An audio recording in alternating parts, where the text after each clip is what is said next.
ഇന്ന് നമ്മൾ പോകുന്നത് പുത്തൂർ സുവോളജി പാർക്കിലേക്കാണ് കേട്ടോ. കുട്ടനല്ലൂരിൽ നിന്ന് 1.5 കിലോമീറ്ററാണ് ഇവിടേക്കുള്ളത്.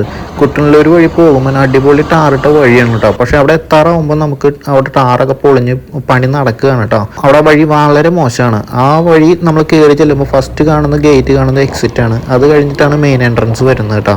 അവിടെ വണ്ടി പാർക്ക് ചെയ്യാനായിട്ട് 25 രൂപയാണ്. മഴ കാരണം നെറ്റ്വർക്ക് കിട്ടാത്ത കാരണം നമുക്ക് 25 രൂപ ലാഭം ഉണ്ടായി കേട്ടോ.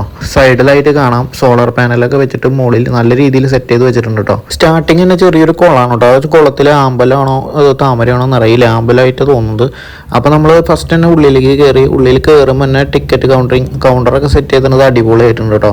നല്ല സ്പേസ് ഉണ്ട്. പക്ഷെ ആൾ കുറവായിരുന്നു. ഒരാൾ കറക്റ്റായിട്ട് ടിക്കറ്റ് എടുത്ത് തരാനായിട്ട് നമുക്ക് പറഞ്ഞു തരുന്നുണ്ട് കാര്യങ്ങൾ. നമ്മൾ എത്ര ആളുണ്ട്, കറക്റ്റ് ഡീറ്റെയിൽസ്, ഫോൺ നമ്പറും അതുപോലെ തന്നെ നമ്മുടെ പേര് ഡീറ്റെയിൽസ് എല്ലാം എൻ്റർ ചെയ്യുമ്പോൾ നമുക്ക് കാർഡ് കിട്ടും. ആ കാർഡ് അവിടെ പഞ്ച് ചെയ്യാനായിട്ട് ആളുണ്ട് കേട്ടോ. ടിക്കറ്റ് നമുക്ക് റേറ്റ് വരുന്നത് കുട്ടികൾക്ക് 30 രൂപയും പ്രായമായവർക്ക് 50 രൂപയാണ്. പിന്നെ യങ്സ്റ്റേഴ്സിന് 100 രൂപയാണ് ചാർജിങ് വരുന്നത്. 4 വയസ്സ് വരെയുള്ള കുട്ടികൾക്ക് ഫ്രീ ആണ് കേട്ടോ. അതുപോലെ തന്നെ ബസ്സിന്റെ ടിക്കറ്റ് ചാർജ് നമ്മൾ നിർബന്ധമായിട്ട് എടുത്തിരിക്കണം. ഒരാൾക്ക് 50 രൂപയാണ്. അപ്പോൾ ബസ്സിൽ കയറിയാലില്ലെങ്കിലും 50 രൂപ നമ്മൾ എന്തായാലും ടിക്കറ്റ് എടുക്കണം. അതാണ് അവിടുത്തെ മെയിൻ ഒരു ഇഷ്യൂ ആയിട്ട് വരുന്നത്. സ്റ്റാർട്ടിങ്ങിന് നമുക്ക് ഒരാൾ കാര്യങ്ങൾ പറഞ്ഞു തരുന്നുണ്ട്, ഇങ്ങനെയാണ് പോകേണ്ട കാര്യങ്ങളൊക്കെ. അപ്പോൾ ആളുടെ നിർദ്ദേശപ്രകാരം നമ്മൾ അവിടെയുള്ള കാര്യങ്ങളൊക്കെ ഫസ്റ്റ് തന്നെ നടന്ന് കണ്ടതിന് ശേഷം മാത്രമാണ് ലാസ്റ്റ് എൻഡിൽ ബസ് വരും, അവിടെ കയറി പോകാനാണ് പറഞ്ഞത്.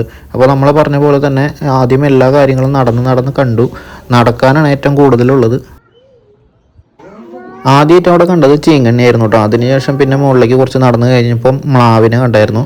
മ്ലാവും മാനും ഉള്ളതൊക്കെയാണെന്ന് അവിടെ കണ്ടായിരുന്നത്. അപ്പോൾ നമ്മൾ പറഞ്ഞ പോലെ തന്നെ ആദ്യം എല്ലാ കാര്യങ്ങളും നടന്ന് കണ്ടു. നടക്കാനാണ് ഏറ്റവും കൂടുതലുള്ളത്. അവിടുത്തെ ഫുഡ് കോർട്ടൊക്കെ അടിപൊളിയായിരുന്നു കേട്ടോ. അതിൻ്റെ അടുത്ത് തന്നെയായിരുന്നു ബസ് സ്റ്റോപ്പും രസമായിട്ടുണ്ട്. ആ തൊട്ടടുത്ത് തന്നെ സൈലന്റ് വാലി എന്ന് പറഞ്ഞിട്ടൊരു കവാടം പോലെ സെറ്റ് ആക്കിയിട്ടുണ്ട്. പക്ഷെ അതിൻ്റെ ഉള്ളിൽ കയറുമ്പോൾ നമുക്ക് കാര്യമായിട്ടൊന്നും കാണാനിട്ടില്ല. അവിടെയുള്ളവർ നല്ല രീതിയിൽ ചീത്ത പറയണ്ടായിരുന്നു ആളുകൾ. പക്ഷെ നമ്മൾ ഉള്ളിൽ കയറി നോക്കി കഴിഞ്ഞപ്പോൾ ഒരു തടാകം പോലെ ഒരു ഇത് സെറ്റ് ചെയ്തൊക്കെ ടാർപ്പായിട്ടിട്ട്. പക്ഷെ അതിലൊന്നും ഉണ്ടായിരുന്നില്ല. ഞങ്ങൾ മുന്നോട്ട് പോകാൻ നിന്നില്ല, തിരിച്ചു പോന്നു.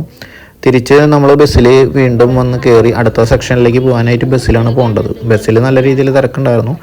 അതിനുശേഷം അവിടെ നിന്ന് ഇറങ്ങി ആളുകളൊക്കെ എല്ലാവരും ഇറങ്ങി. അവിടെ നിന്ന് തൊട്ടടുത്ത് തന്നെ ബാത്റൂമൊക്കെ ഉണ്ടായിരുന്നു കേട്ടോ. ബാത്റൂമിൽ നമ്മൾ കയറാൻ നിന്നില്ല. അതിനുശേഷം നമ്മൾ കാട്ടുപോത്തിനെ കാണാനായിട്ട് അവിടെ നോക്കി. കാട്ടുപോത്തിനെ അവിടെ കാണാത്ത കാരണം ഇവിടെ സെക്യൂരിറ്റിയുടെ അടുത്ത് ചോദിച്ചപ്പോൾ അവർ പറഞ്ഞു ബാക്കിലേക്ക് പോകാൻ. ബാക്കിൽ പോയി നമ്മൾ നോക്കി കഴിഞ്ഞപ്പോൾ കാട്ടുപോത്തിനെ അകലെയാണ് കണ്ടത്. പക്ഷെ നമ്മുടെ കാട്ടുപോത്തിൻ്റെ കൈവരി സംഭവങ്ങളൊക്കെ വിട്ടുകിടക്കായിരുന്നു കേട്ടോ. ഗ്യാപ്പുണ്ട്. കുട്ടികളെ കൊണ്ട് പോകുമ്പോൾ നോക്കുക, അതിൻ്റെ ഉള്ളിൽ വീഴാൻ ചാൻസ് ഉണ്ട്. പിന്നെ നമ്മൾ പോകുന്നത് കുറച്ചും കൂടി മുകളിലേക്ക് കയറി കഴിഞ്ഞപ്പോൾ കടുവേര സങ്കേതമായിരുന്നു. കടുവേര സങ്കേതമൊക്കെ അടിപൊളിയായിട്ട് ബിൽഡപ്പ് ചെയ്തിട്ടുണ്ട് നടന്നു പോകാനായിട്ട്. തിരിച്ചു വരുമ്പോൾ കാട്ടുപോത്തിനെ നമ്മൾ കണ്ടായിരുന്നു കേട്ടോ. പിന്നീട് അവിടുന്ന് വെയിലത്ത് നമ്മൾ കുറേ നടന്നു കഴിഞ്ഞപ്പോൾ ഒരു കൂടാരൊക്കെ കണ്ടപ്പോൾ നമുക്ക് ഇൻട്രസ്റ്റ് കയറിയിട്ട് നമ്മൾ വീണ്ടും നടന്നു കേട്ടോ. കുറേ നടക്കാണ്ടായിരുന്നു. അവിടെ ചെന്ന് കഴിഞ്ഞപ്പോഴാണ് എമു മാത്രമാണ് അവിടെ ഉള്ളതെന്ന് മനസ്സിലായി. നീർക്കുതിര എന്ന് പറഞ്ഞ എഴുതിയിട്ടുണ്ടെങ്കിലും അതിൻ്റെ ഉള്ളിൽ ഒന്നും ഉണ്ടായിരുന്നില്ല. പിന്നെ നമ്മൾ വീണ്ടും ഫുഡ് കോർട്ടിലെത്തി. ഫുഡ് അവിടെ നിന്ന് അടുത്ത ബസ് കാത്തു നിന്നു. ബസ്സിൽ നോക്കി കഴിഞ്ഞാൽ ഫുള്ള് തിരക്കായിരുന്നു കേട്ടോ. വെയിറ്റ് ചെയ്ത് ആളുകൾ ചീത്ത വിളിച്ചു തുടങ്ങിയപ്പോൾ അടുത്ത ബസ് അവർ സെറ്റാക്കി തരാമെന്ന് പറഞ്ഞു. അതിനുശേഷം 2 ബസ് അടുപ്പിച്ച് വന്നു. നമ്മളതിൽ കയറി. അതിലും അത്യാവശ്യം നല്ല രീതിയിൽ തിരക്കായിരുന്നു. നമ്മൾ സ്റ്റാർട്ടിങ് പോയിന്റിൽ തന്നെ വീണ്ടും വന്ന് ഇറങ്ങി. അവിടെ ഒരു ചേട്ടൻ കൃത്യമായിട്ട് കാര്യങ്ങൾ പറഞ്ഞു കൊടുക്കുന്നുണ്ട്. പക്ഷേ അധികം ആരും ഒന്നും ചെയ്യണില്ല. നമ്മൾ അതേപോലെ തന്നെ അവിടെ ഫസ്റ്റത്തെ ഫുഡ് കോർട്ടിൽ കയറി ഫുഡ് കഴിച്ചിട്ട് നമ്മൾ തിരിച്ചു പോന്നു കേട്ടോ. ഇവിടേക്ക് വരാനിരിക്കുന്നവർ ഒന്നും എക്സ്പെക്റ്റ് ചെയ്യാൻ വലിയ രീതിയിലുള്ളതും കാര്യങ്ങളൊന്നും ഇവിടെ ഇല്ല. മൃഗങ്ങളെല്ലാം കൂടുകളിലേക്ക് വരുന്നതേ ഉള്ളൂ. അപ്പോൾ കുറച്ച് നാൾ കഴിഞ്ഞിട്ട് വരികയായിരിക്കും ഏറ്റവും നല്ലത്.